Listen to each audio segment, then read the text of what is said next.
Hello friends, आज આપણે રાજકોટના ગોરધનભાઈની ફેમસ લીલી ચટણી બનાવવાના છીએ।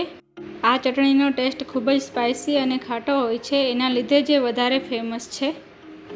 તમે આ ચટણી થેપલા, ખાખરા, સમોસા, ગાંઠિયા અને ઢોકળા આ બધા જ નાસ્તા સાથે ખાઈને આનંદ માણી શકો છો। આ ચટણીને કઈ રીતે પરફેક્ટ ગોરધનભાઈના ચટણી જેવી જ બને એના માટેની ટિપ્સ અને ટ્રિક્સ હું શેર કરીશ, તો વિડીયોને છેલ્લે સુધી જોતા રહેજો। Subscribe now and press the bell icon. Never miss an update. મેં અહીં ઇન્ગ્રીડિયન્ટ્સમાં 100 ગ્રામ લીલા મરચાં ધોઈને અને લૂછીને નાના કટકા કરી લીધા છે। મરચાંને સાવ લૂછીને કટકા કરવાના છે। થોડી પણ ભીનાશ ના રહેવી જોઈએ, કારણ કે આપણે આ ચટણીને સ્ટોર કરવાની છે, તેથી જો થોડુંક પણ પાણી રહી જશે તો ચટણી ખરાબ થઈ જશે। એની સાથે 2 લીંબુનો રસ કાઢીને લીધો છે અને 1 ચપટી જેટલી હિંગ લીધેલી છે।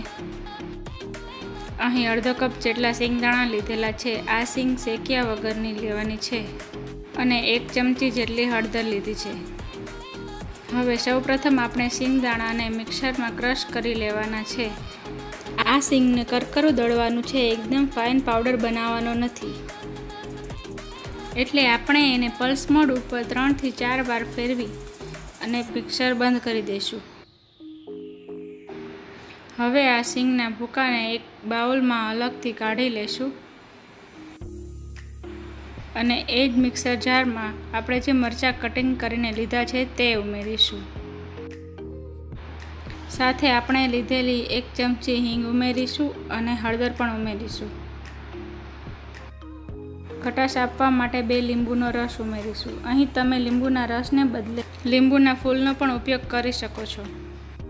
હવે આપણે મરચાંને પણ ગ્રાઇન્ડ કરી લેશું। આ મરચાંના મિક્સરને પણ સિંગદાણાની જેમ જ દળવાનું રહેશે। પલ્સ મોડ ઉપર 3 વાર અને પછી રેગ્યુલર મોડ ઉપર 1 મિનિટ સુધી આપણે દળવા દઈશું। પછી એ જ જારમાં આપણે સિંગનો કરેલો ભૂકો પણ એડ કરી દઈશું।